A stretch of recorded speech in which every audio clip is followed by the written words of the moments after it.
Creatinine वाढतंय. Creatinine म्हणजे काय? गट हेल्थ कनेक्शन आणि त्याच्यावरती नैसर्गिक उपाय. नमस्कार मित्रांनो, मी शिवराज बिझी बट फिटकडून आज आपण एक खूप महत्त्वाचा विषय समजावून घेणार आहोत. तो म्हणजे क्रिएटिनिन. अनेक लोक रिपोर्टमध्ये पाहतात क्रिएटिनिन जास्त आहे आणि लगेच घाबरतात.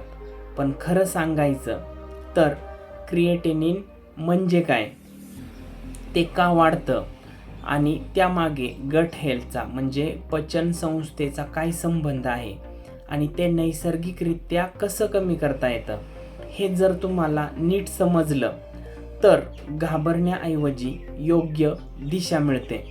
म्हणून हा व्हिडिओ शेवटपर्यंत नक्की पहा. तर मित्रांनो, क्रिएटिनिन म्हणजे काय?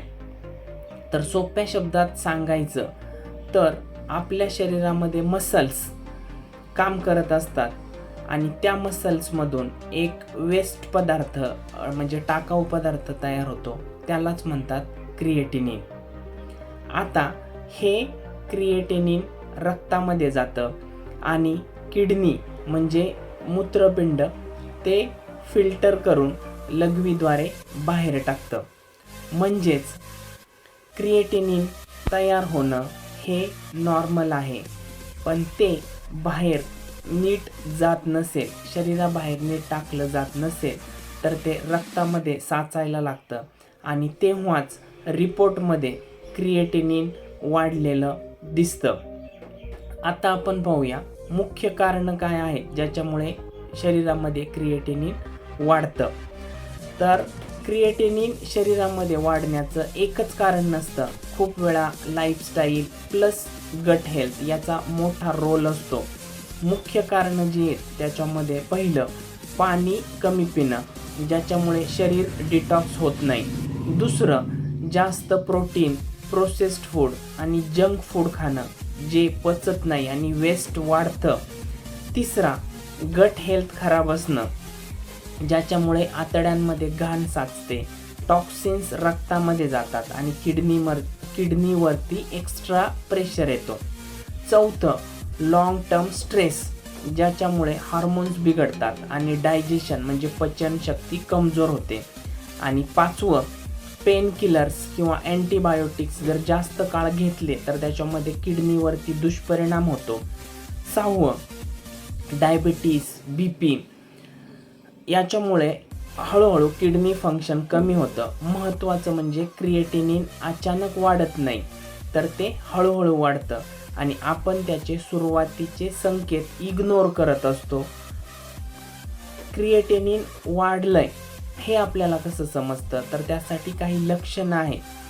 खूप लोक विचारतात क्रिएटिनिन वाढलं तरी काही त्रास होत नाही, मग कसं कळणार? कारण सुरुवातीला जी लक्षणं असतात तर ती खूप सबटल असतात, म्हणजे नॉर्मल असतात. पहिलं, सतत थकवा जाणवणे. दुसरं, पाय, चेहरा त्याच्यावरती सूज येणं. तिसरं, भूक न लागणे. चौथं, गॅस, ॲसिडिटी, पोट साफ न होणे. पाचवं, झोप न येणे. आणि सहावं, लघवी कमी किंवा जळजळ होणे. ही सगळी लक्षणं आपण काय म्हणतो, नॉर्मल आहेत. पण शरीर तेव्हा आपल्याला इशारा देत असतं जे आपण आपल्या सवयीनुसार दुर्लक्ष करत असतो. पचन संस्थेचा आणि क्रिएटिनिन यांचा संबंध काय आहे? तर आता सगळ्यात महत्त्वाचा भाग म्हणजे गट हेल्थ जर खराब असेल, पचन संस्था जर खराब असेल तर क्रिएटिनिन का वाढतं? कारण आपलं गट म्हणजे पचन संस्था शरीराचं क्लिनिंग सिस्टीम आहे. जेव्हा गट नीट काम करत नाही, पोट साफ होत नाही, त्याच्यामध्ये गुड बॅक्टेरिया कमी होतात, साहजिकच तेव्हा काय होतंय, आतड्यांमध्ये टॉक्सिन्स साचतात, ते रक्तामध्ये ॲब्झॉर्ब होतात, रक्तामध्ये मिसळले जातात आणि किडनीला ते फिल्टर करावं लागतं.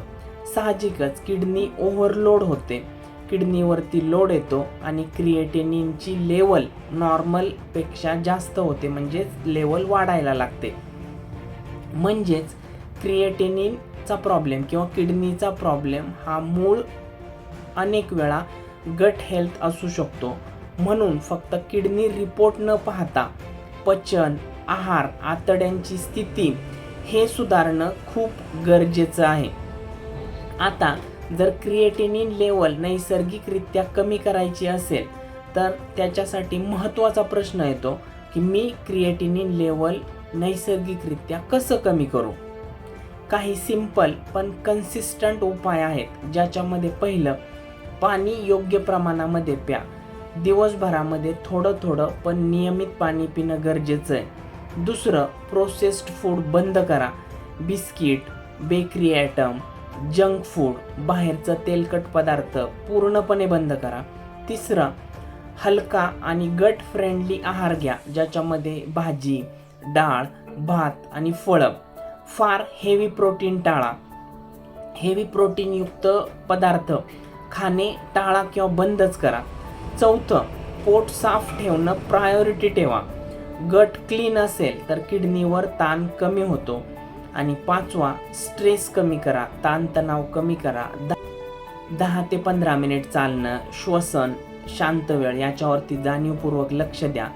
पेन किलर स्वतःहून घेऊ नका. आणि सातवं आणि महत्त्वाचं, नॅचरल गट सपोर्ट, ज्याच्यामध्ये योग्य अन्न, लाईफस्टाईल, नैसर्गिक मार्गदर्शन, आवश्यकता वाटल्यास फूड सप्लिमेंट. लक्षात ठेवा, क्रिएटिनिन कमी करायचं असेल तर फक्त किडनी नाही तर पूर्ण शरीर बॅलन्स करायला लागतं. बॅलन्स करावं लागतं. योग्य ठिकाणी योग्य फूड सप्लिमेंट्सचा उपयोग करणं गरजेचं आहे. मित्रांनो, क्रिएटिनिन वाढणं म्हणजे शेवट नाही तर तो एक सिग्नल आहे. शरीर सांगतं आपल्याला, तुझं पचन बघ, जीवनशैली बघ, ताण बघ, गट हेल्थ सुधारा. जर वेळेत लक्ष दिलं तर मोठ्या समस्यांपासून वाचता येतं. जर तुम्हाला क्रिएटिनिन, गट हेल्थ किंवा नॅचरल उपायांबद्दल योग्य मार्गदर्शन हवं असेल तर कमेंटमध्ये गट असा शब्द लिहा किंवा मला थेट मेसेज करा. आणि हा व्हिडिओ उपयोगी वाटला असेल तर लाईक करा, शेअर करा मित्रमंडळींसमवेत. त्यासोबत चॅनल सबस्क्राईब करा, जेणेकरून नवीन अपडेट तुम्हाला मिळतील. कारण हेल्थ ही लक्झरी नाही तर ती गरज आहे. धन्यवाद.